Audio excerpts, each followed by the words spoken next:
Buenas noches a todos, bienvenidos. La Facultad de Ciencias Sociales, Humanidades y Arte y el Departamento de Creación Literaria, en el marco del Festival Bellas Francesas que se desarrolla en el año cruzado Francia-Colombia, les da la bienvenida a El Despertar de la Palabra. Este encuentro, dentro de la Semana de la Francofonía, ha sido organizado por la revista Espacios Latinos. Agradecemos su presencia y damos la bienvenida al escritor francés Stéphane Chomet.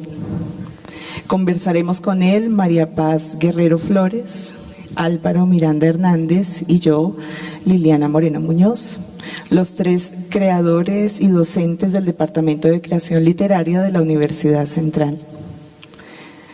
Nos acompaña también Nina Alejandra Cabra Ayala, decana de la Facultad de Ciencias Sociales, Humanidades y Arte, quien se dirigirá a ustedes a continuación.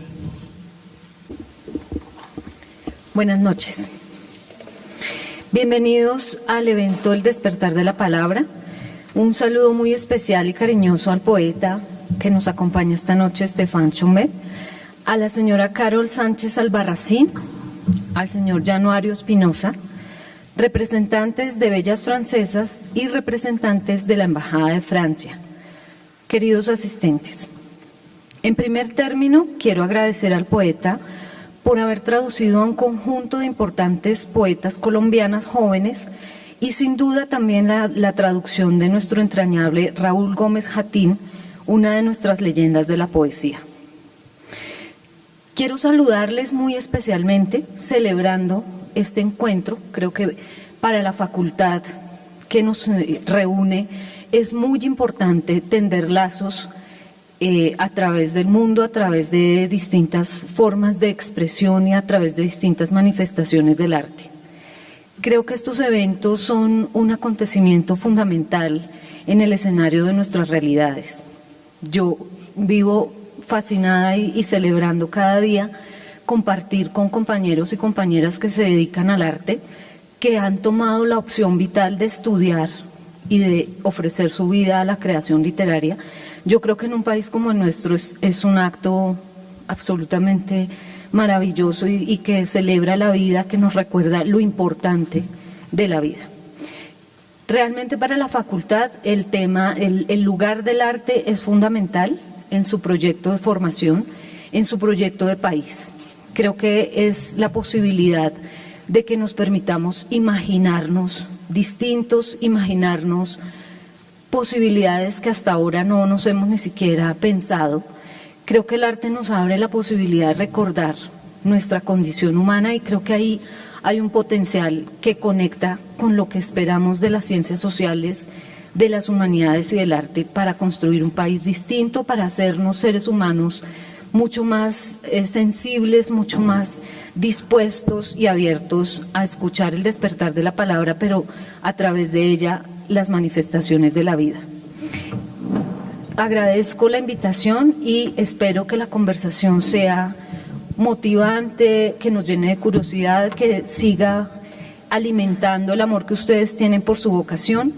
Agradezco muchísimo a los representantes de Bellas Francesas y de la Embajada de Francia por acompañarnos, por ser nuestros compañeros en este espacio, y a los profesores y profesoras que han puesto todo su amor en este evento. Bienvenidos, bienvenidas, y espero que disfrutemos mucho el espacio. Gracias. Terriblemente tierra, la palabra de Stéphane Chomet transita salvaje, intensa como la sed negra, nos invita a recorrer los pasillos subterráneos de la expresión verbal, a saber la densidad de lo inconcluso, nos convoca a los límites entre la presencia y la ausencia. Stéphane Chomet nació en Dunkerque en 1971. Viajero, poeta, novelista y traductor de poesía latinoamericana y española contemporánea. Ha publicado las novelas Même pour ne pas vaincre, Seuil, París 2011. Aún para no vencer, Vaso roto, México 2013. Au bonheur des voiles, Seuil 2013. La felicidad de los velos, Crónicas de Siria, Pretextos, España 2016. Les marionnettes, Las marionetas Seuil 2015. y los libros de poesía Dans la nudité du temps, En la desnudez del tiempo, L'oreille du loup, Paris 2007. Urbaine miniature, Urbanas Miniaturas, L'oreille du loup 2007. La traversée de l'errance, La travesía de la errancia, La Cabra, México 2010. Les cimetières engloutis, Almanar, Paris 2013. Los cementerios engullidos, Fuentes, Almanar 2015. Fisuras, Le hasard et la perte, El azar y la pérdida, Editorial Escarabajo, Bogotá 2017. un libro de fotografías, L'autre, El huésped, Fotos de Siria antes de la guerra, Uniediciones, Bogotá 2017. Corps avant l'oubli, Cuerpos antes del olvido 2016, con la poeta colombiana Girama Castaño y la ecuatoriana Aleida Quevedo. Ventre de lumière, Vientre de Luz 2017, antología bilingüe de un puñado de mujeres poetas colombianas. y Le hasard et la perte, El azar y la pérdida, que acaba de salir ayer. Ayer. Está bien. Bueno, entonces está aquí y chévere. Bien, muchas gracias. Vamos a conversar los tres a partir de la obra y de la experiencia de creación literaria de Esteban. Maestro Álvaro Miranda, quisiera comenzar. Buenas noches. Poeta Chome, bienvenido a Colombia. Gracias. Me agrada mucho porque Francia y la poesía francesa ha sido para nosotros un buen vino. Siempre hemos bebido de la poesía francesa. Tal vez porque Francia en ese sentido fue el que rompió el canon en la poesía tradicional. Hemos encontrado pues que en Colombia y en América Latina, Francia tuvo una presencia que aún no desaparece, porque no hay poeta en Colombia que no haya leído a Baudelaire, a Rimbaud, a Mallarmé, a Charles, a Michaud, a Breton, y la lista sería infinita. Hemos aprendido a ser malditos con los franceses, es decir, a ser simbolistas, a ser soñadores, es decir, ser surrealistas.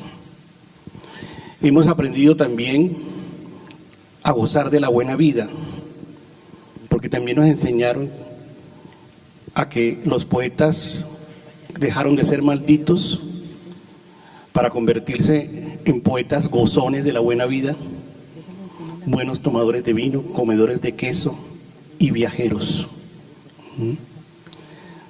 Mi pregunta va, nos hemos separado un poco de Francia, se han perdido esos vínculos con Francia. ¿Usted qué nos podría decir de la actual poesía francesa para ver qué tradición seguimos? Buenas tardes a todos. Es una pregunta un poco complicada hoy porque yo creo que la poesía en Francia actual, tú ves muchos campos distintos. Hoy un poco de todo, claro, hay una poesía de la deconstrucción del lenguaje, tú tienes el nuevo lirismo, la poesía oral, del sonido que le llaman. Entonces hay muchos campos activos, está viva, siempre está subterránea, marginal, como siempre, pero vive a través de revistas, a través de pequeñas casas editoriales o cosas así. Entonces es un poco complicado de hacer una generalización. Seguramente alguien académico lo podría estudiar, pero no es mi campo. Pero sí, se sigue escribiendo y tratamos, por ejemplo, la tarea también de traducir, es decir, de hacer venir a Francia otras voces de otras partes del mundo. Entonces es un poquito la idea de, por ejemplo, la traducción de esa antología de poetas colombianas, ¿no? De hacer puentes hacia otras culturas. ¿Cómo ha encontrado usted la poesía colombiana haciendo esas traducciones? Siempre las preguntan que te hacen, sí, cuando vas a Chile, ¿qué piensas de la poesía chilena? En Ecuador, ¿qué piensas de la poesía ecuatoriana? Siempre dicen, no me preguntan eso, por favor, después te haces muchos enemigos. Pero, no, digo, justamente cuando pensé hacer esta antología de la poesía colombiana, empecé a leer y hace tiempo que leo la poesía colombiana, vi de toda manera que me pareció más singular y más interesante la poesía que está escribiendo las mujeres actualmente en Colombia. Entonces me dije, bueno, hay que hacer una antología, sabes, siempre es arbitraria y decidí de concentrarme sobre las voces femeninas, ¿no? No sé si son voces femeninas al final, son mujeres que escriben poesía, pero traté de buscar las voces más singulares. Es creo que es lo interesante en la poesía, ¿no? Buscar voces singular, particular, porque a veces yo leía muchas poesías y tenía la impresión de haber leído eso 1000 veces, ¿sí? Entonces, ¿para qué? Y hay una poesía colombiana muy interesante, innovadores, pero hay también una poesía muy convencional. Aquí se encuentra una poesía muy convencional. Entonces encontré algo un poco más original, a veces en las voces femeninas. Y como es arbitraria, como te dije, yo decidí hacer algo. Yo me dije, bueno, voy a poner esas 14 voces y voy a juntar la de Raúl Gómez Jatín. Claro, como él, sabemos, ¿no? Era misógino, así como medio loco, etcétera. Pero en su poesía encontró un lazo con lo femenino también, bastante fuerte. Y me parecía que había sentido, ¿no? Ponerlo como esa voz tan particular en la poesía colombiana de Raúl Gómez Jatín, y que no lo conocían en Francia, ¿no? Además. Entonces, así nació esa antología. También, para acabar me parece también muy interesante la generación de los poetas nacidos en los 80, aquí en Colombia. Hay una generación aquí que me parece muy interesante, con nuevas voces así, más singular, sí creo. Me gustó mucho, casi pensé hacer una antología de esa generación.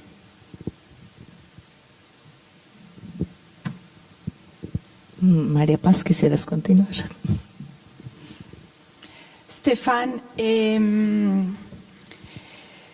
siendo el camino y el viaje uno de tus temas principales en tu poesía, ya nos has explicado que no es tanto el viaje, sino la errancia, en la medida en que el viaje es dirigirse a un lugar y tener un objetivo preciso, mientras que la errancia y el nomadismo sería más como tu estar en el mundo y el estar en el mundo de tu voz poética. Yo quiero preguntarte, ¿es necesario estar en la errancia para escribir? No, por supuesto no. Es decir, cada experiencia es particular. Mire, hay muchos grandes poetas o escritores que nunca han quitado su habitación o su pueblo, ¿no? No es absolutamente necesario de viajar, creo, para escribir. Ahora es una forma que uno da a su vida.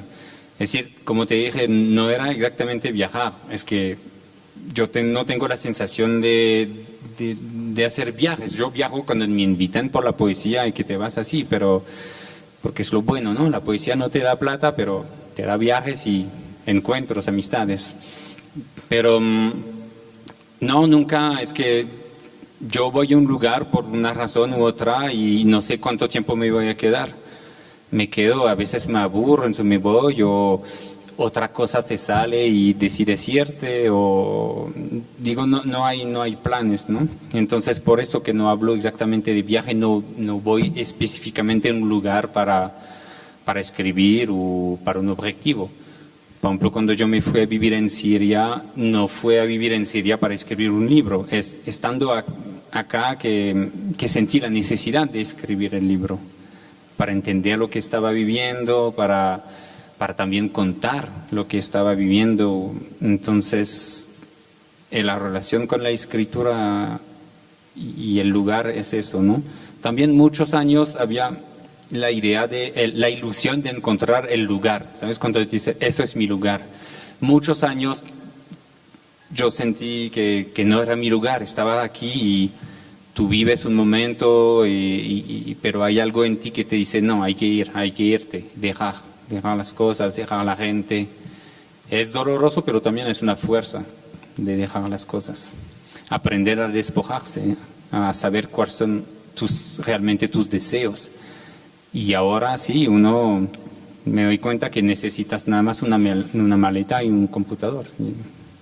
En una entrevista con Aleida Quevedo, señalas que la escritura de un poema queda dentro de un misterio, hablando como de ese proceso de creación. ¿Podrías hablarnos un poco de ese misterio? Aunque el misterio no se nombra siquiera, ¿no? Pero podrías ampliarnos un poco esa experiencia de creación poética específicamente. Sí, es como lo dices, ¿no? Justamente si es misterio es que no hay palabras para explicarlo. Digo, no me acuerdo muy bien por qué contesté eso en la pregunta, pero es más, digo, el proceso, yo creo el proceso creativo es un misterio, no sabemos por qué se te salen las cosas. Claro que después hay el trabajo, ¿no? Hay un trabajo sobre el lenguaje, releer, etcétera, rayar, botar, que pasemos nuestro tiempo menos escribiendo que votando, ¿no? Lo que escribimos. Y no, hay un misterio en el sentido, sí, es cómo esas cosas te nacen, eso es, porque se te viene esta imagen, claro que hay un proceso también. Yo creo que para poder escribir uno se tiene que poner en una disponibilidad interior, ¿sí? Si estás en la agitación permanente, no creo que vas a poder. Es bien vivir, hay esta relación ambigua, ¿no? Entre vivir para nutrir lo que se escribe, que se necesita, y leer, por supuesto, leer mucho, pero también vivir y ser capaz de aislarse, ¿no? A un momento, y también no es tanto de aislarse físicamente, también, pero dejar una disponibilidad interior para que las cosas puedan nacer. Eso es muy importante. Y por ejemplo, nunca uno se sabe si es un poema o no, es decir, es distinto, ¿no? También dependiendo qué escribes, pero si hablamos de poesía, antes de escribir un poema, yo nunca sé lo que voy a decir. Pero si no voto el poema es porque cuando lo acabo y que lo vuelvo a leer, yo me digo, eso sí, es lo que quería decir. Yo no lo sabía, pero yo sé que es lo que quería decir. Como raro, es aquí como así. Pero tú te dices, sí, tú lo entiendes, que es eso. Y entonces después viene este trabajo de polir, ¿no? De despojar, de dejar lo esencial, que es en la poesía. Bueno, lo que tratamos, digamos. Gracias, maestro Álvaro. A ver, otra pregunta. Ya alguna vez leí que había dos ejes en tu escritura, la errancia y el erotismo. Cuando pienso en la errancia, desde luego Constantin Cavafy me viene con Ítaca, ¿sí? Pero cuando pienso en el erotismo, y creo que lo mencionas, en Bataille, con el ojo, la historia del ojo. ¿Sí o no? Bueno, cuéntanos cómo es eso. Pues digo, esa en entrevista hablan de dos ejes que pienso, yo no lo vivo así.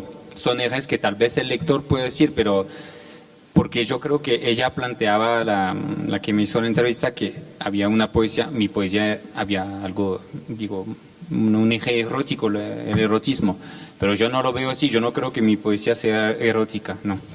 Hay algo del cuerpo, sí, hay algo del deseo, seguramente del sexo también, pero el erotismo está en mi poesía en la medida que el erotismo está en la vida. Es decir, no es un eje, es un hilo, digamos que está como otros hilos, ¿sí? Más que un eje, pienso, del erotismo. Y la referencia a Bataille no era porque me hablaba de la poesía erótica, y yo pienso que en la poesía que se define como erótica hay muchos clichés. Hay muchas cosas que se repiten, no tanto en la poesía masculina que femenina, a veces y sobre todo la masculina, sobre este cliché sobre la mujer, el amor, el cuerpo de la mujer, a veces entonces sí hay una presencia de eso en mi poesía, por supuesto, pero no la definiría como algo principal, está aquí como en la vida, digamos. Ahí sí. Y Bataille era para decir, ¿no?, que yo creo que en la prosa se encuentra mucho más originalidad a todo lo que es el erotismo. Si pensamos a Georges Bataille, a Louis Aragon, los primeros textos de Louis Aragon o de otros, mucho más interesante que en la poesía, por ejemplo, me parece, frente al erotismo, digamos. O sea que hay un alejamiento de Bataille, por ejemplo. En la historia del ojo, que es un poema pornográfico, o es un texto pornográfico. ¿Tú crees que no te acercas en nada? ¿Cómo? Es un texto pornográfico, la historia del ojo. Para mí, ¿no? La pregunta es, ¿te alejas de eso? No, no es que me alejo o que me acerco, es decir, como te dije, es que es la presencia, a veces sale, hay sexualidad o hay la presencia del sexo, del olor, sobre todo, el olor para mí es muy importante, es uno de los hilos que hay en la poesía o en mi escritura. Y, por ejemplo, el olor de la persona, para mí el olor, nada más hablar del olor es muy erótico, es nuestro lado animal que sale aquí. No podrías hacer el amor con alguien que no te gusta el olor, por ejemplo. Y el olor del sexo de la mujer sí es fascinante, es como, bueno, para mí, digo, entonces hay algo aquí que sí que está presente, pero no lo voy a definir como que es mi tema o no. Y es un juego de palabras, creo, erotismo, pornográfico, ¿cuál es el límite? Depende, ¿no? Para mí hay muchas cosas, la publicidad es pornográfica para mí. Entonces, y hay textos de Bataille, es la potencia del lenguaje de toda manera. El Marqués de Sade no se ha inventado algo más potente al nivel también de la imaginación humana, del exceso o de la lengua, y es la lengua que hace la fuerza. No es porque hablas de sexo, de sodomía o no sé qué, no es lo que hace. Entonces, claro, abiertamente los textos de Bataille son pornográficos. Pero lo podríamos definir entre, tú no puedes comparar un video porno y un texto pornográfico de Bataille. Es como comparar un perro con la estrella que llamamos la del perro. María Paz. Stefan, encontramos en tus poemas una mirada de lo contemporáneo, la voz poética que se acerca al presente y a la actualidad, y cómo esta voz poética se encuentra con el horror, con la guerra, con los refugiados, con el sinsentido. Yo quisiera saber si tú nos puedes leer un poema y respondernos al mismo tiempo a la siguiente pregunta, y es: ¿cuál es el lugar de lo bello en esta radiografía apocalíptica que nos propones? Bueno, esto también retoma un poquito lo de Álvaro, que mire, no escribimos siempre lo mismo, y yo trato que cada libro sea como, ¿se escucha también? Bueno, que cada libro sea distinto. Entonces yo creo que tenemos varias voces adentro de nuestras propias voces, ¿no? Entonces hay poemas que son más íntimos, más del cuerpo, pero también para mí es muy importante esta mirada con el mundo. El libro que se llama Los cementerios engullidos, claro que es un libro que refleja la violencia del mundo, o que cómo la violencia del mundo puede entrar en mi cuerpo, en mi mente y en mi escritura. Entonces, otro libro, por ejemplo, que se llama Urbanas Miniaturas, también es como la ciudad en sí me entra. Hay una forma también de poemas que tiene que ver con la empatía, ¿no? Hago hablar un borracho, una prostituta, un perro de la calle, un mendigo, alguien que toca música en el metro, cosas así, ¿no? O escenas urbanas que... Entonces uno no se puede escapar del mundo y de su tiempo, ¿no? Entonces lo contemporáneo es obvio porque yo vivo aquí y ahora, como se dice, y tú no puedes escapar a eso y tú no te puedes llegar frente al mundo. Y va y viene entre lo íntimo y el exterior, ¿no? Entre lo social también y lo personal, siempre se cruza. Entonces hay unos poemas sí donde tal vez trata sí, como que si tú te olvidas, pero también es tu mirada, ¿no? Frente al mundo o a la violencia del mundo. Entonces te puedo leer un texto que habla de eso tal vez. Et cette mitraille d'angélisme qui refuse d'avoir des ennemis et comptabilise les victimes, et ceux qui se fusillent dans le miroir, et cette parade teigneuse, ce boucan des vertus qui envenime pour le bien des empires, sauvez celui qui aura appris à nager, sauvez celui qui aura l'audace de sa voix, sauvez qui saura où en lui est sa guerre. Cargamento de niños a quienes se viola el espíritu, carcereros aúllan su miedo a la vida en bocas de una muchedumbre electrizada, kamikazes a quienes se les llena el cráneo de explosivos, almas mendicantes que gimen como goznes oxidados, como perros que se apedrean en invierno, y aquellos que muestran sus excrementos como golosinas, pero cuando el alma tiene hambre de todo come. Y esta metralla de angelismo que se niega a tener enemigos y contabiliza a las víctimas, y aquellos que se fusilan en el espejo, y esta parada tiñosa, este bochinche de las virtudes que envenena por el bien de los imperios. Salvado quien haya aprendido a nadar, salvado quien tenga la audacia de su voz, salvado quien sepa dónde en él está su guerra.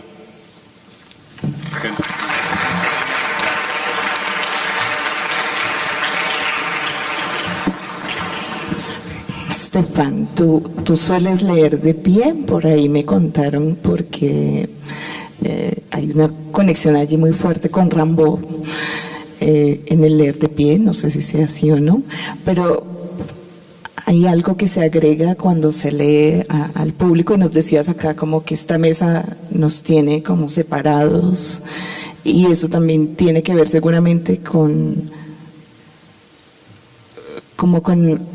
esa presencia tan viva del cuerpo que hay en tu poesía, ¿no? Sí, yo creo que, bueno, la primera cosa que dije es ¿por qué no acercamos la mesa? Es como, no, ¿por qué tanta distancia?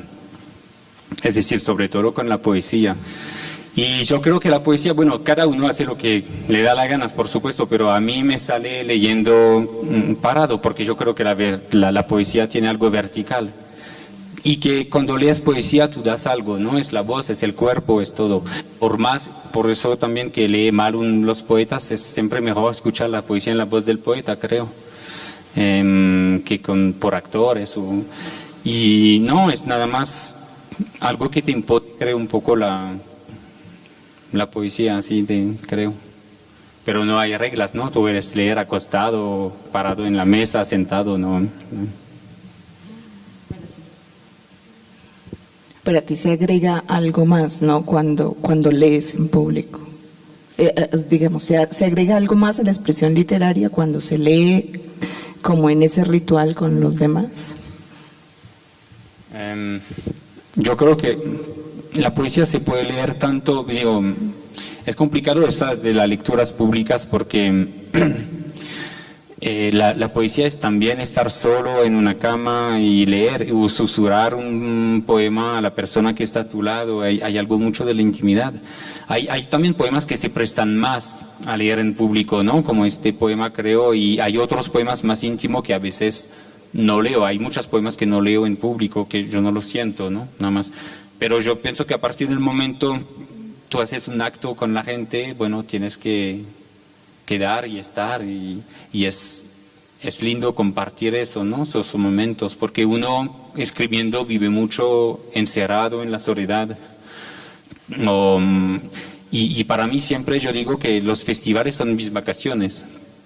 Es decir, yo no viajo si no me invitan así, yo voy en un lugar, como te decía nomás, y estás aquí, tú dices, es tu vida social, entonces tú compartes y etcétera, porque después ya el misántropo que hay en mí regresa y el pesimista y yo me voy. Gracias, Estefan.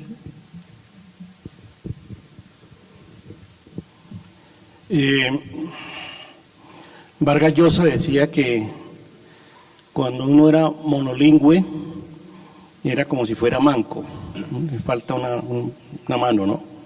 Hay que saber varios idiomas. Me parece que estamos con estos estudiantes, que sería interesante que habláramos de las traducciones, la importancia que tiene la traducción y ese trabajo que tú has hecho de la traducción, porque hay mucha discusión sobre eso, ¿sí? Siempre se hay un planteamiento en contra o a favor de las traducciones. Queremos las traducciones porque nos permiten llegar a otros poetas. Nunca hubiéramos llegado a Baudelaire si no sabemos francés, pero alguien nos hizo llegar a Baudelaire, ¿cierto? Entonces ya estamos integrados. Me parece que la labor tuya como traductor es importante, aunque tú no lo tomes como fundamental, pero sí has hecho una labor importante. Sí, bueno, nunca es verdad que me considero realmente como traductor, pero ya sí traduje bastante, pero fue un poco por azar, llegué por azar a la traducción. Fue también una manera de aprender el español incluso,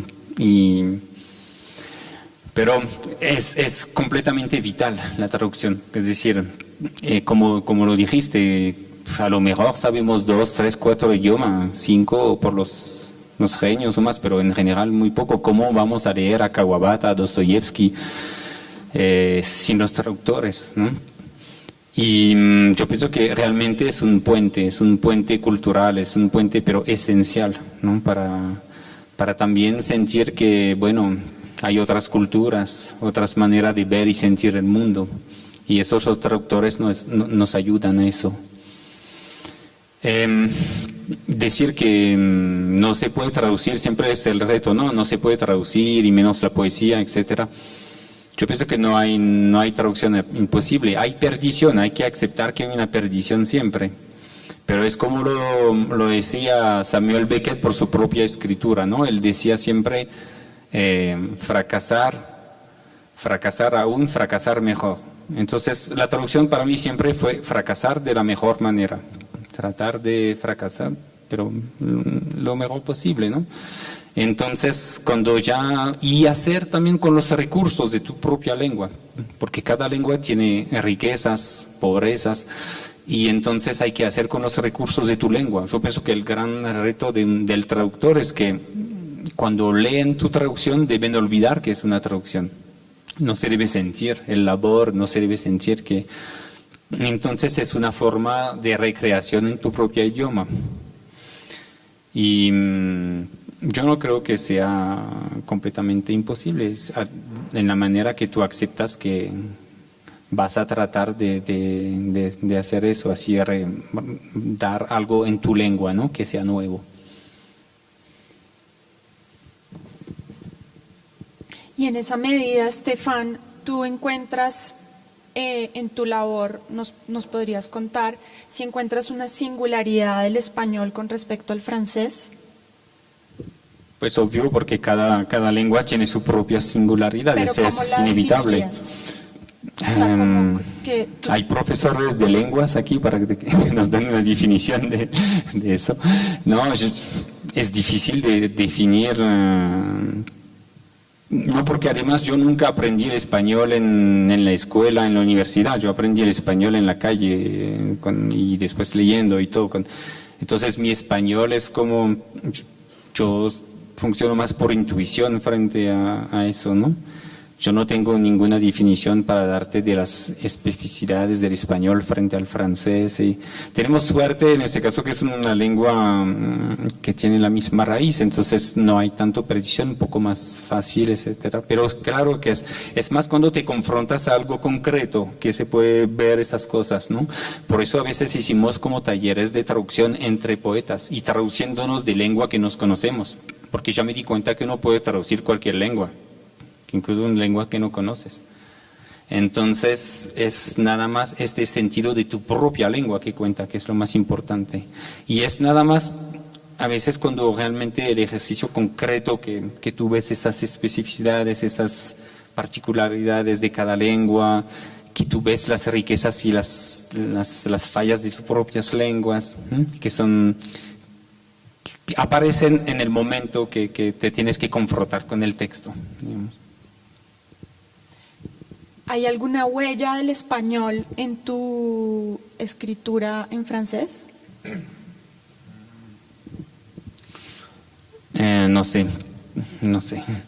Es difícil de saber las huellas, así como que no sé, la verdad no sé. Es tal vez el lector que podría verlo. Yo sé que hay influencia de lecturas, pero para mí, por ejemplo, viviendo así, el español yo pienso en español, el cotidiano es en español, etcétera. Pero cuando se trata de la escritura, para mí es en francés. Y es nada más el francés. Entonces, no sé en qué medida se puede, pero sí con el tiempo, claro que más a través de las lecturas, tal vez, que sean, pero eso es alguien exterior que lo podría medir, creo. Bien, tienes cerca de 7 o 7 libros de poemas. 7 poemarios. No, es perfecto, seguramente. Entonces, quería preguntarte, porque leí en alguna entrevista también que no escribes a partir de temas, ¿no? Claramente lo dices, ¿no? Es como que vamos a hablar del erotismo en esta obra y te sientas a escribirla, sino que surge de otra manera. No sé si nos quisieras contar alguna de estas experiencias de creación de estos poemarios y narrarnos cómo fueron surgiendo. Esas preguntas son complicadas. Es un proceso, por ejemplo, yo me di cuenta con el tiempo que los libros, por ejemplo, tú no eres poeta a cada minuto de tu vida.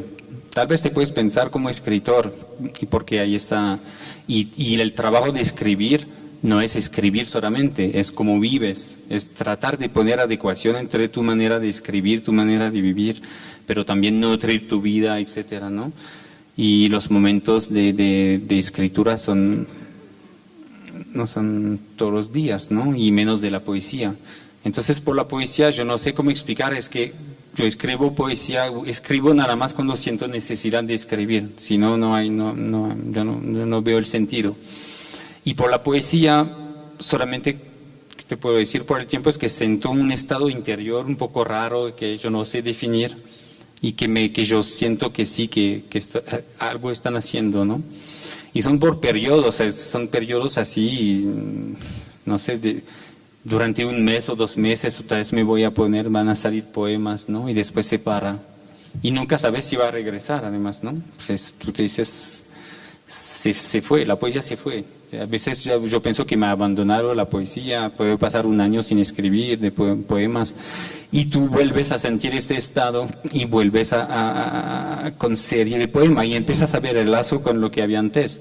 Entonces a partir de aquí sí yo siento que puedo armar un libro, porque yo pienso que hay que pensar también un libro de poema como una composición, no solamente una compilación de poemas, no, entonces, pero hay que darse tiempo Hay que hacer, siempre los libros se construyen sobre 2, 3 años de poesía.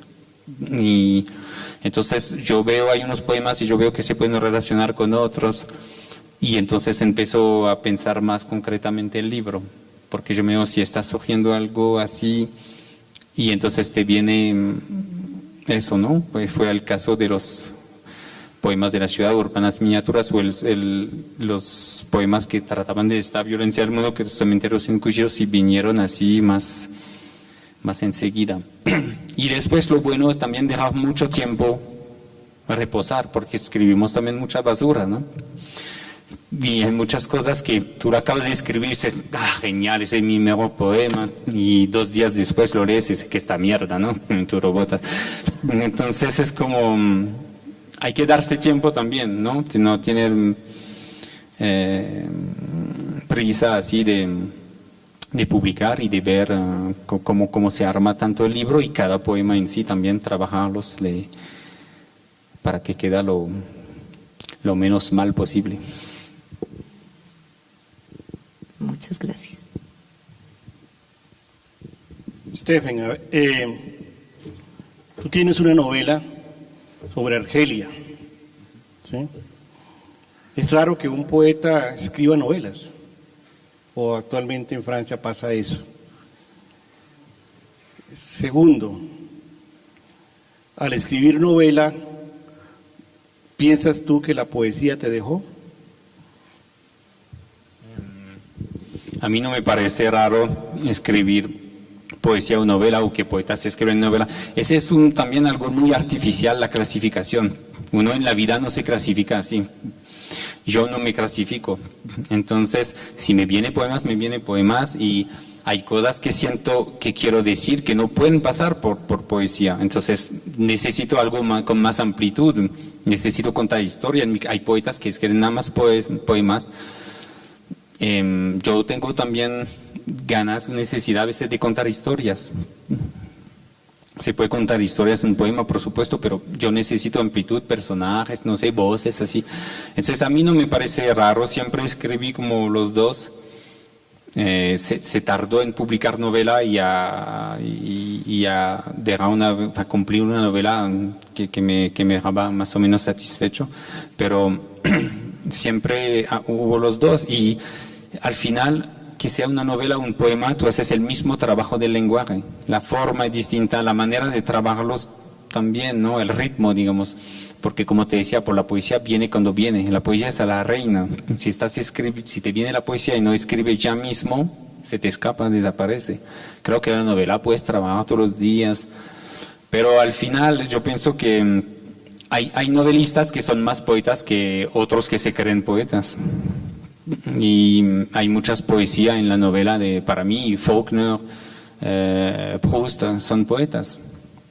Y hay mucho más, no es porque tú vas a la línea haciendo versitos que eres poeta, o que hay poesía dentro de eso, ¿no? Eso no depende, es del lenguaje. Entonces hay páginas de novelas de Claude Simon, es poesía.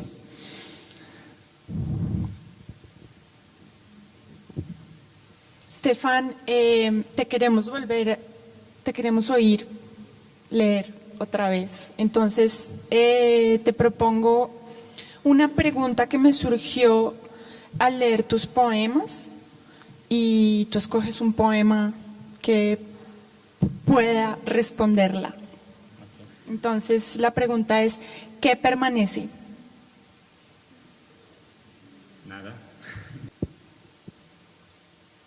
La splendeur de ces dieux se devine dans la forme taillée de mains humaines, leur visage embouilli de pierre, car le temps aussi passe pour les dieux, comme il passera sur nos idoles contemporaines, sur les prophètes assoiffés de sang. La seule trace qui persiste à notre instinct de mort est notre désir blessé de beauté. El esplendor de esos dioses se adivina en la forma tallada por manos humanas, su cara en papilla de piedra. El tiempo también pasa para los dioses, como pasará sobre nuestros ídolos contemporáneos, sobre las profetas ávidos de sangre. La única huella que persiste a nuestro instinto de muerte es el deseo herido de belleza.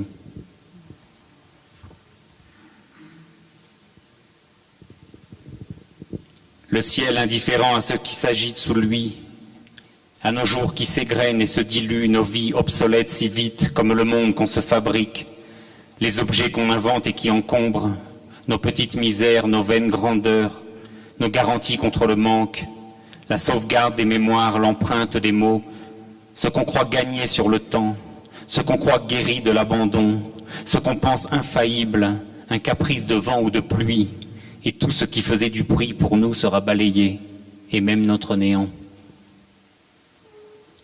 El cielo indiferente a lo que se agita debajo, a nuestros días que se desgranan y se diluyen, nuestras vidas obsoletas tan rápido como el mundo que nos fabricamos, los objetos que inventamos y que estorban, las pequeñas miserias, las vanas grandezas, las garantías contra la carencia, la salvaguarda de las memorias, la huella de las palabras, lo que creemos ganado sobre el tiempo, lo que creemos curado del abandono, lo que pensamos infalible, un capricho del viento o de la lluvia, y todo lo que tenía precio para nosotros será barrido, incluso nuestra nada.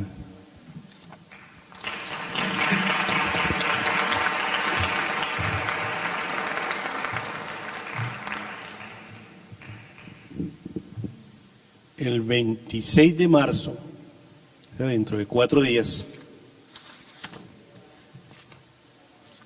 Stefan va a cumplir 46 años.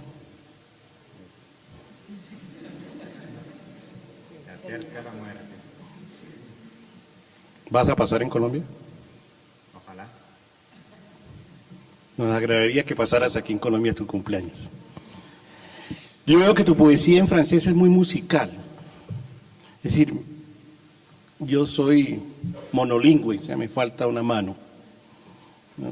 Pero al oírte siento que estuvieras cantando. Se siente en español, canta, es decir, el sonido es música. Cuando se lee, cuando ya la traduces al español, la música continúa, pero entonces uno la entiende, ¿cierto? Hay una imagen, hay un concepto y hay un juego ahí interesante. Para ti, ¿la poesía qué es? ¿Música o es un decir? Un decir, un comunicar.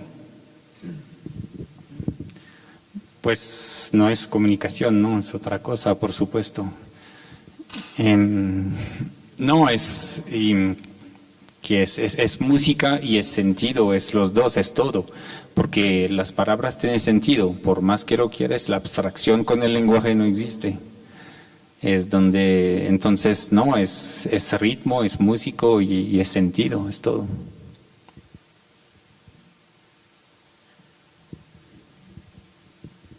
Stefan, ¿nos puedes leer un poema? Te voy a hacer otra pregunta que viene de mi lectura de tus poemas. ¿La pérdida es una forma de plenitud? Déjame pensar. No sé, hay un parte de un verso de este libro que dice así: hay heridas que curan otras heridas, hay pérdidas que enriquecen otras pérdidas, ¿no? Sí, yo creo que no, la plenitud, no, la plenitud son momentos de plenitud, no podemos vivir en la plenitud como en la intensidad, pero yo pienso que hay pérdidas necesarias y hay pérdidas también que tú piensas que solamente es una pérdida, una herida, pero no, es también otra manera de buscar otra cosa, no sé. Je suis le couteau qui se cache dans le sourire de l'enfant humilié, le trou que la nuit creuse dans l'insomnie, la respiration des asthmatiques, le miroir de la lépreuse, la dernière ombre du chien au milieu de la rue cherchant sa mort de métal, le genou cassé à l'horizon de la frontière, la goutte d'acide qui tombe et ronge la langue. Je suis le balbutiement de la langue rongée.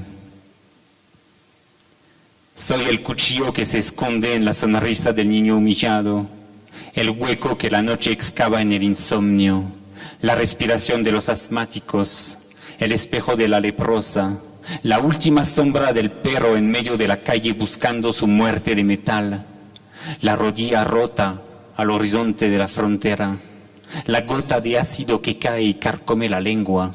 Soy el balbuceo de la lengua carcomida.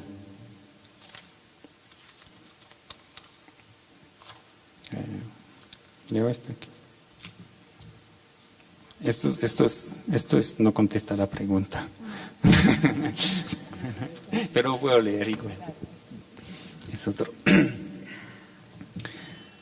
Je parcours les cimetières engloutis et pagués seul sur cette eau morte, entre des fleurs décomposées où la nuit réverbère son huile, entre les grands ifs faisant fi des vanités, entre l'amnésie flottante et les mousses éclipsant les pierres, entre l'âme moisie des lieux de piété et d'abus, entre la puanteur des joies défuntes qui déguisaient vos jours, entre les bijoux de l'infamie arrachés des corps sans nom, entre l'os prostitué et les images du règne qui s'émiettent, je parcours les cimetières engloutis et cherche les yeux d'une femme.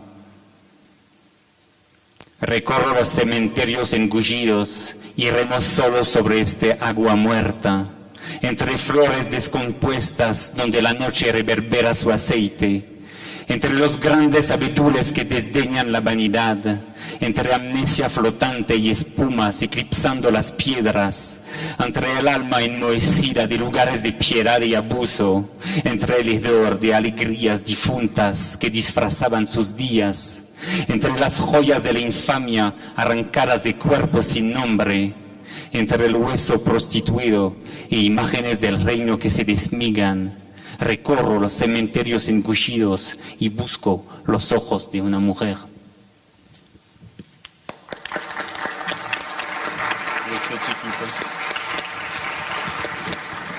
Y leo un cortico para contestar del regreso. Sur la route du retour, la tension affûte tes sens. Tu cherches les bifurcations où te perdre, où puisse encore éclore un moment de splendeur. Sur la route du retour, il pleut des oiseaux morts. Sobre el camino de regreso, la tensión afila tus sentidos. Buscas las bifurcaciones donde perderte, donde aún pueda surgir un momento de esplendor. Sobre el camino de regreso, llueve pájaros muertos.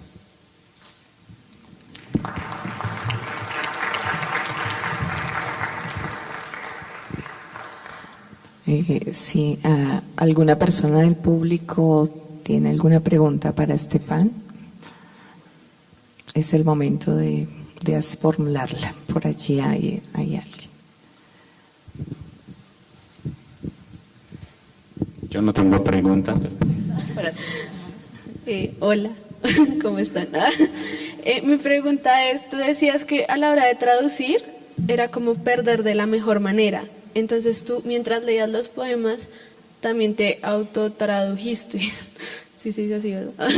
Y a la hora de tú mismo implementarte eso, ¿no sería como quitarte algo, perder algo de tu esencia original del poema en francés? No, sí, como perder, era como la idea de fracasar, pero sí tienes razón, es decir, bueno, es un poco lo que te puedo contestar, es lo mismo que dije, claro, por ejemplo, hay unos de esos poemas que no traduje yo, es una traductora, una poeta colombiana, se llama Miriam Montoya, que tradujo una parte de esos poemas. Del último libro, sí, yo hice la traducción, pero esa era también una pequeña libertad, porque a veces en español quito una palabra o cosas así. Pero no es...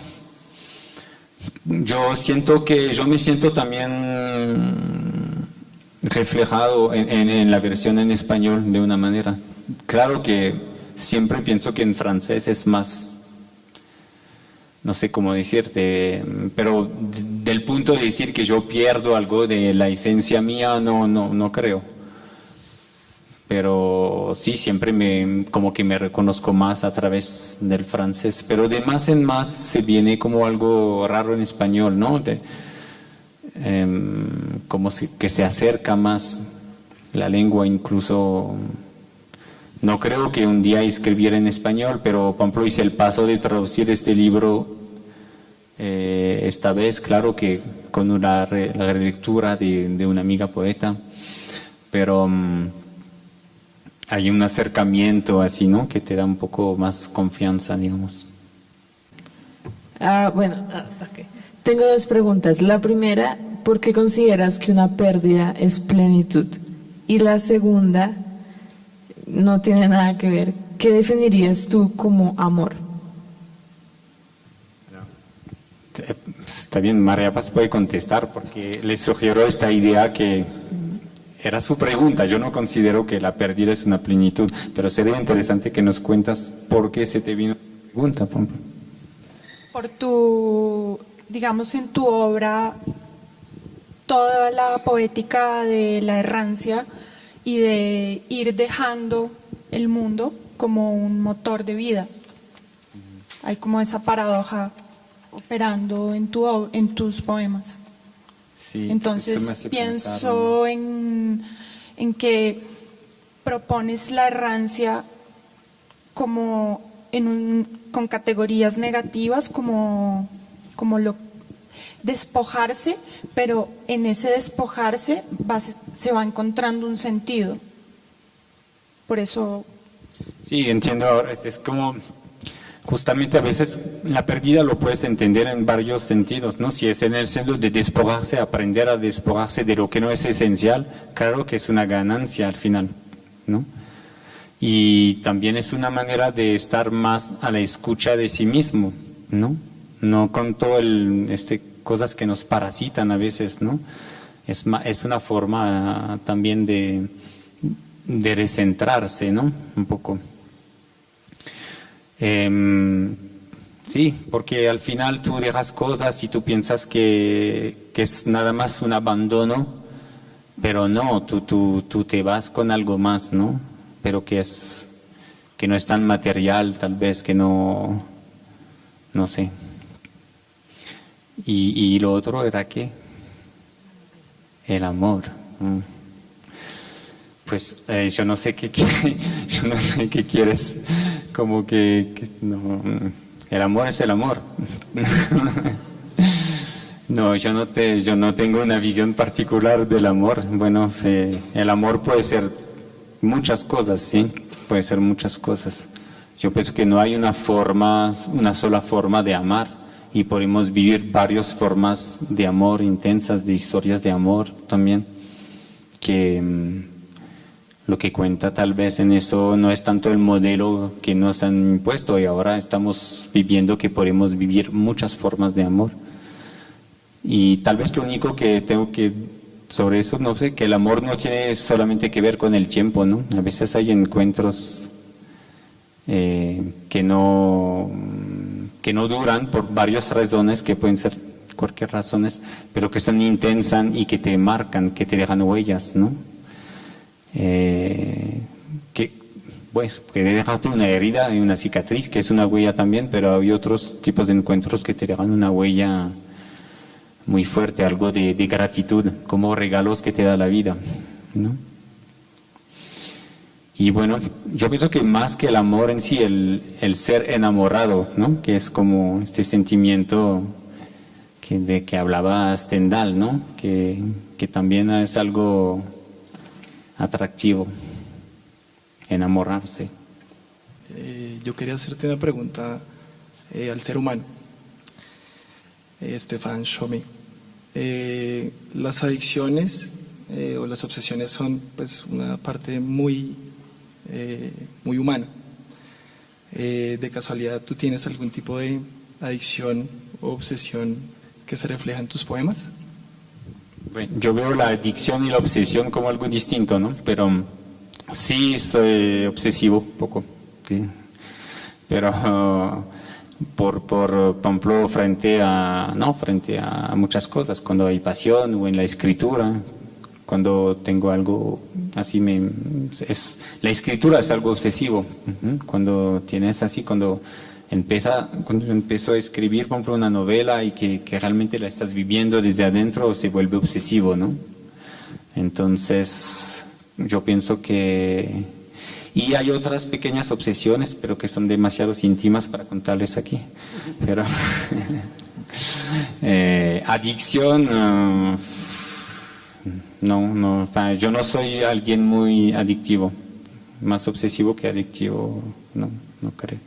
Tengo seguramente unas cosas también, pero...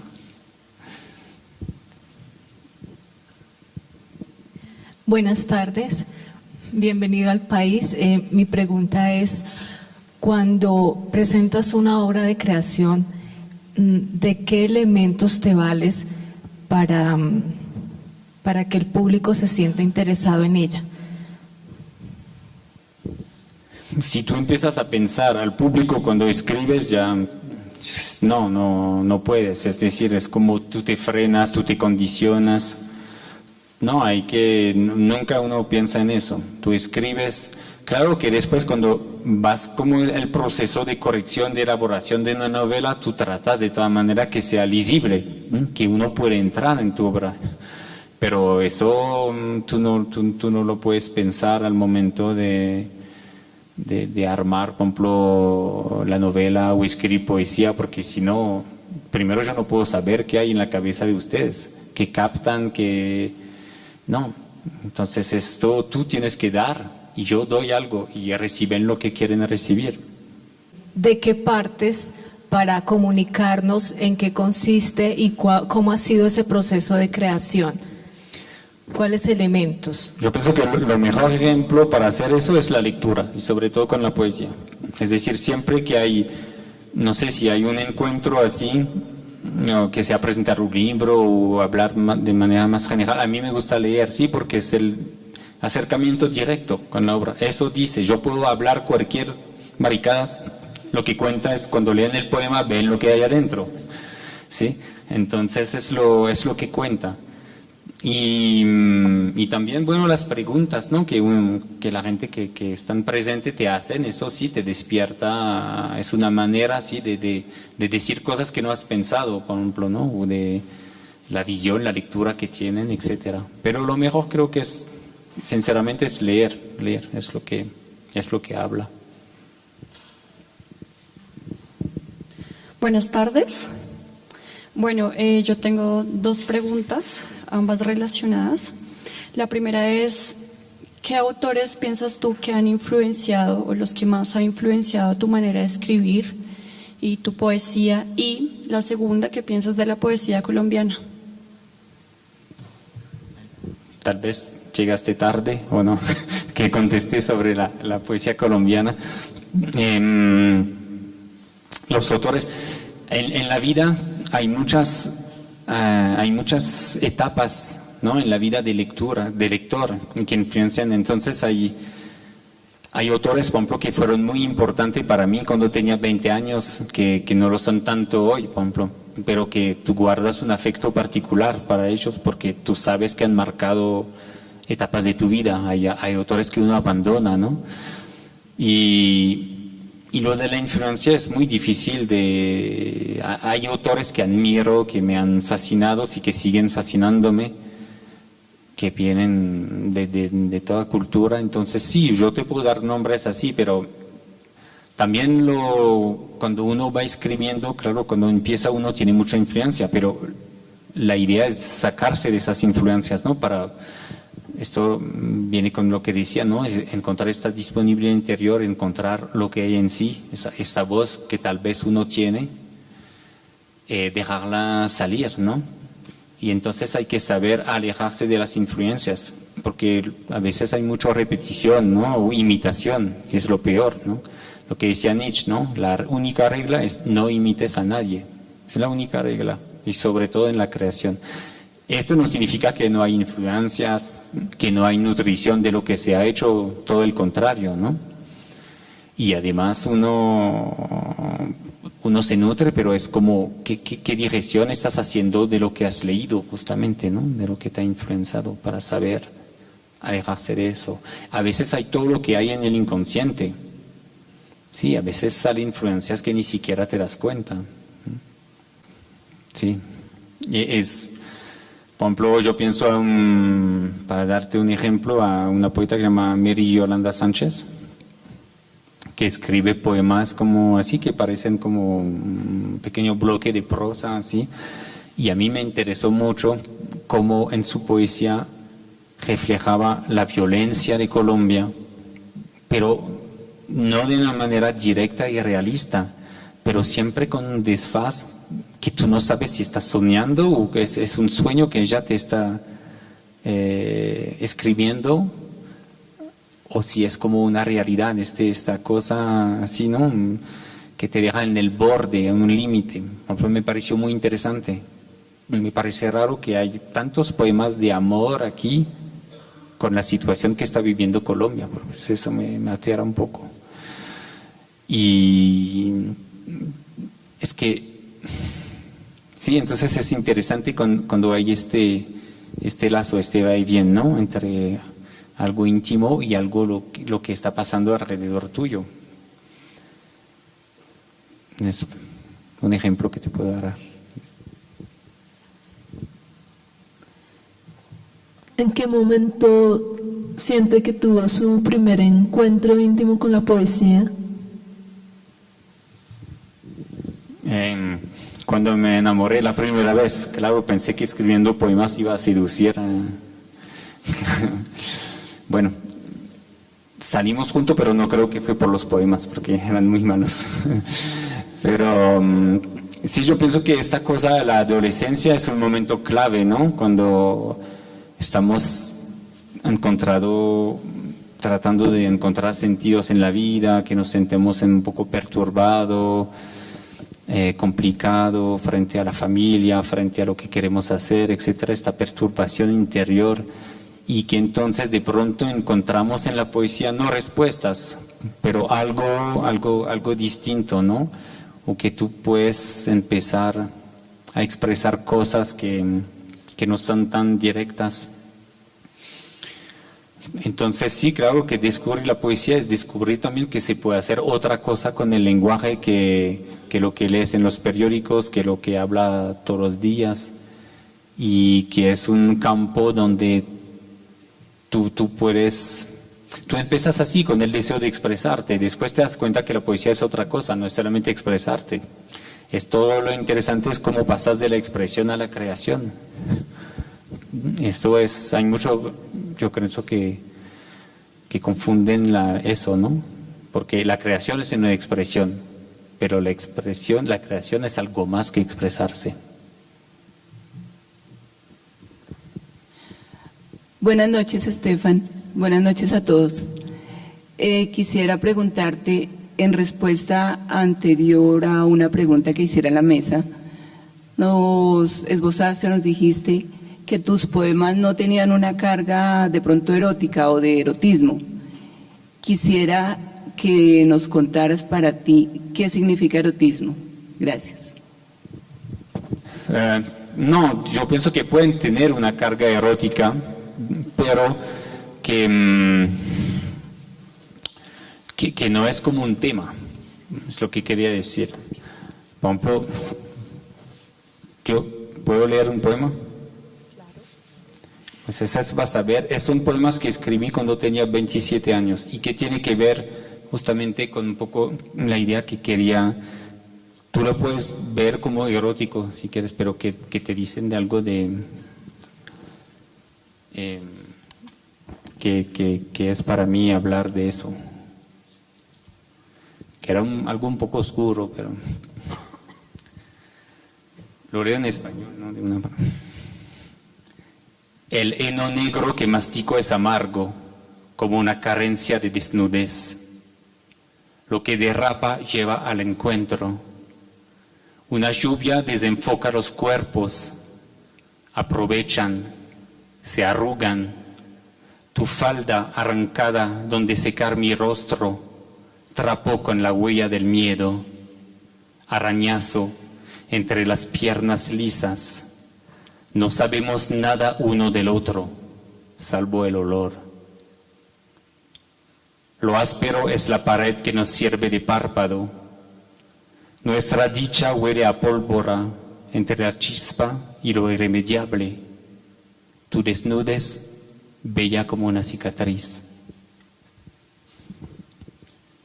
Cuerpos barrados en la huya de una noche verde. Obsesión, lo que se eriza en nuestros cráneos. Nuestras lenguas con gusto a naufragio.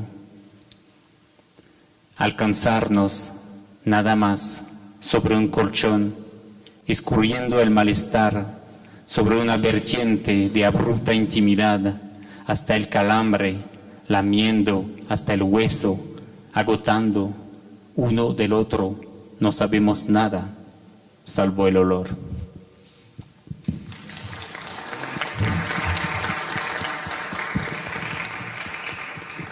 No sé si, bueno, es una respuesta. Hagamos como María Paz, preguntan y llore. Tú nos hablabas del proceso de escritura como una voz interior que quiere salir. Quisiera saber si tú crees que esa voz interior la tenemos todos. No sé y no creo. Es decir, no creo que todo el mundo tiene necesidad de escribir. Claro que cada ser humano tiene su singularidad, eso es obvio. A veces la gente no lo quieren descubrir, se quieren conformar, ¿no? Se quieren quedar en el molde que le impone la sociedad, la familia, lo que sea, la universidad también. Una manera de formatar los cerebros. Se puede dar una formación, una apertura, pero también hay que saber escapar de eso, ¿sí? O hacer Entonces,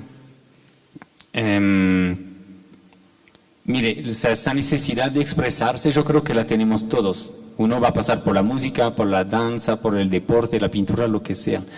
Como decía, después que se pasa a una creación es otra cosa.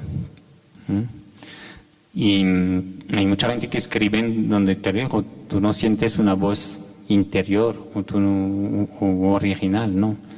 Claro que seguramente hay sinceridad, pero la sinceridad es algo esencial, pero no suficiente para escribir, creo. Entonces, si tienes una voz, lo descubrirás nada más escribiendo. Pero, bueno, y si no, se expresará de otra manera. Tu propio ser, tu propia originalidad, tu propia manera de pensar, de ver el mundo, tú lo puedes crear por tu vida misma, ¿no? Eso es esencial también. Buenas noches. En tu opinión, ¿qué crees que necesitemos más ahora? ¿De la fantasía o de la realidad en la creación? Bueno, a mí me gusta la realidad, pero es algo personal, ¿no? Yo pienso que no podemos escapar de la realidad. A mí los libros que te hablan nada más de fantasía así pura me aburren totalmente. Si no puedo... No significa que necesito el naturalismo, ¿no? Que sea, puede entrar así, cosas oníricas, fantasía, no es el problema, pero a mí me gusta la confrontación con la realidad. Pero hay mucha manera de confrontarse con la realidad, no significa que vas a hacer una novela social o no sé qué. Cuando los poemas que leí, tú hablabas de que reflejan la violencia del mundo, para mí son muy realistas. Entonces no significa naturalismo o que tú tienes que imitar lo que estás viendo, la realidad.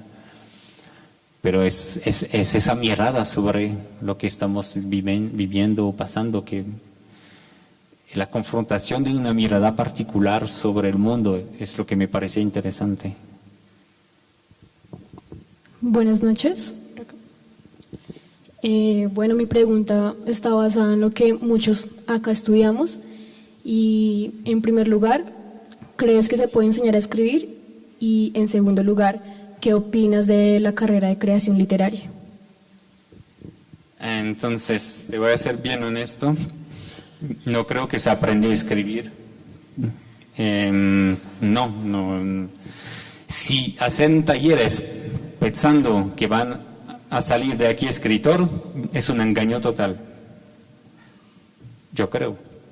Pero esto no significa que no sirve. No estoy diciendo eso, pero depende, primero, quién te enseña, y digamos, yo no creo que se enseña, pero sí se puede aprender a leer, por ejemplo. O se puede guiar, tal vez hay una necesidad de, por ejemplo, es bien lo que me parece interesante, a veces la confrontación de tus textos frente a los otros, la lectura que ellos hacen, esta cosa, ¿no? Pero no sé, además venimos nosotros en Francia en una tradición donde no se hacía talleres así de escritura tanto como aquí, ¿no? Y yo pienso que hay un exceso de talleres, como una ausencia de talleres puede ser una carencia también. Pero yo pienso que hay que saber lo que lo que tienes que esperar de eso. Porque si piensas que vas a salir escritor profesional de posgrado, una maestría, esa es una ilusión total. Yo los grandes escritores que conozco nunca fueron a un taller. La escuela es la vida. Entonces te pueden dar pistas de lecturas, confrontar tus textos y que alguien te puede guiar diciendo, mire, justamente aquí, ¿estás seguro que eres tú aquí, que es tu voz? ¿Por qué empleas esta palabra? ¿Porque la escuchaste 1000 veces en otros poemas? Como el tigre, el tigre, no, tú tienes la necesidad de decir tigre o viene boja eso de no sé quién. Entonces sí, claro, un maestro, un creador te puede guiar en esas cosas, pero al final, si no tienes lo que te decía tu compañera, si no hay tu voz interior, tú puedes pasar tu vida en talleres, no vas a, ¿qué va a salir? Entonces tal vez eso ayuda como el proceso, sí, de expresarse, etcétera. Y puede ser la chispa, por mucha gente tal vez el taller puede ser eso, una chispa, que va a despertar algo y donde te vas a encontrar. Sí. Pero además, tú te dices, ¿para qué? Además tú sabes que, no sé, no veo personalmente la necesidad de eso. Hace poco empezó como a dar talleres también, pero que siempre había rechazado la idea de dar talleres. Pero depende cómo lo das y por qué. Te juro que si es para hacer creer que vas a salir de aquí poeta, escritor, que te vas a ganar la vida con eso, o que vas a ser un bestseller, si hay alguien que te dice eso, es un mentiroso. Pero si te dicen, te vamos a ayudar a que tal vez te descubres a ti misma, porque yo te puedo dar tal vez cosas que leer que no conoces, o yo te puedo ayudar a que tú te pones a tomar en serio lo que estás haciendo, trabajando, corrección, guiándote en esas cosas, tal vez te puede ser útil. Eso es la necesidad de cada uno. Yo conozco, ¿te imaginas a Arthur Rimbaud en un taller de escritura? O a Jean Genet en un taller de escritura, ¿no? Para mí, mucho tiempo pensé que los talleres eran una broma, ¿no? Pero ahora sí, también cambié un poco de idea, en el sentido que si es para eso, lo que te acabo de decir, yo puedo ver sentido, y sobre todo como compartir. Y si no tienes también miedo a la crítica, porque a veces en talleres, yo daba talleres y la gente se molestaba porque era súper directo y sincero, dice, no, este texto no sirve, no sé qué. Pero es bueno que te digan la verdad, no que te engañan arangando tú, qué lindo tus versitos, mi querida. No, entonces hay muchos talleres donde hay este ambiente de amigos y que qué bueno, sí, genial. No, esto no sirve por nada. Si estás también dispuesta a hacer crítica, una crítica constructiva, por supuesto, y reponerte en cuestión, tal vez eso puede servir, no sé. Lo siento porque yo sé que muchos profesores de taller creativo aquí, pero espero que entiendan lo que quería decir, que no es contra los talleres. Buenas noches. ¿Qué lugar piensa usted que cumple el poeta en la sociedad? Pues no es el poeta que debe cumplir algo en la sociedad, eres tú como ser humano, como ciudadanos. Yo soy un ciudadano antes de ser un poeta. Entonces, primero es tu compromiso. Y yo pienso que no es tanto el poeta, pero también cómo tú vives, cómo decides vivir. Eso también es una manera de comprometerte, ¿no? Que ven. No tienes y que hay una adecuación por lo menos entre lo que dices y lo que vives, lo que estás escribiendo, ¿no? Entonces, nada más que el poeta tiene que ser todo lo que dijimos, ¿no? Yo pienso que no vivimos como en una torre de marfil, así. Estamos viviendo en el mundo, adentro, confrontándonos como todos en esta realidad. Y hay siempre va y bien, ¿no? En eso. Entonces, el compromiso mayor tal vez es también, sí, ser auténtico, es no ser falso en lo que escribes, no tomar postura. Hay mucha postura a veces, ¿no? Hay ser uno como no es y ya es algo, ¿no? Y a mí me gusta cuando hay una adecuación entre tu manera de vivir y lo que uno escribe. Pienso que es... Ya. Perdón por preguntar tanto. Con esta pregunta cerramos entonces. Ya había hecho una pregunta, pero me surgen más escuchando a las personas que están acá. La primera pregunta que tengo, partiendo un poco de la pregunta del papel del poeta en la sociedad, o si es mejor escribir fundamentado en la realidad o en la fantasía, o con base en la misma respuesta que usted nos dio en relación a que en Colombia se escribe mucha poesía sobre el amor, habiendo pues un contexto de tanta violencia en el país y de un proceso de paz que estamos ahorita implementando. La primera pregunta va en torno a eso: ¿cómo puede la poesía ayudar a construir dentro de esta implementación de los acuerdos de paz? Y cómo concretamente nosotros, a quienes nos gusta escribir, podemos contribuir dentro de esa construcción de una paz en Colombia. Esa es la primera pregunta. Y la segunda pregunta es si usted considera que la poesía es tan celosa que de pronto no permite el ejercicio de la poesía con el desarrollo de otra profesión. ¿La poesía lo permite o es tan celosa que hay que dejarlo todo? No, yo no pienso, porque yo no conozco poetas profesionales, entonces a fuerza es como, a menos que te quieras morir de hambre y tú te tienes que hacer cosas. Lo único es que, te decía, es como cómo vives, a qué punto estás capaz de hacer sacrificios para vivir como quieres vivir, pero cada uno se defiende como lo puede. Hay muchos escritores o poetas que tienen una profesión, yo no tengo, hago otras cosas y tú tratas de... con la traducción, te defiendes, pero hay una precariedad, pero es, ¿qué cuenta? ¿Dinero o tiempo? ¿Sí? En la vida tenemos solamente dos cosas, nuestro cuerpo y nuestro tiempo. Todos los otros, entonces la sociedad te está comiendo tu tiempo todo el día. ¿Por qué? Para poder consumir, ser productores y consumidores. Es un modelo, lo aceptas o no lo aceptas, ¿sí? Entonces...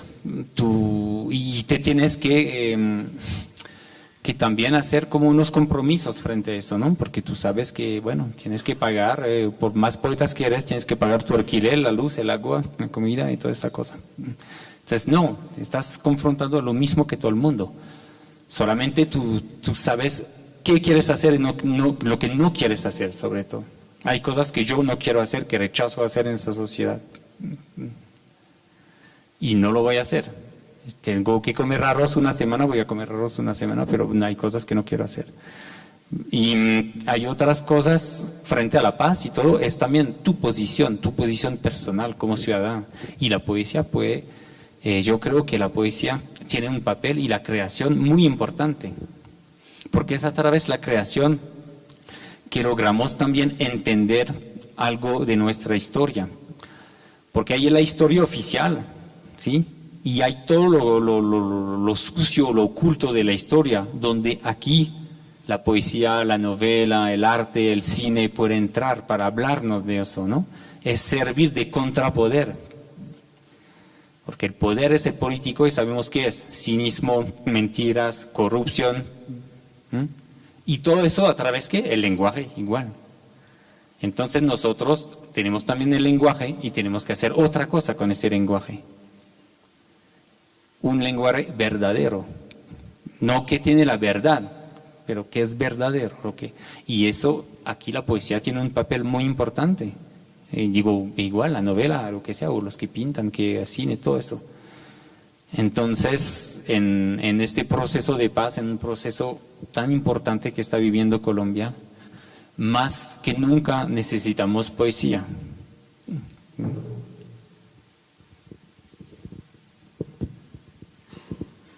Muchas gracias, Estefan. Muchas gracias a todos ustedes por la asistencia.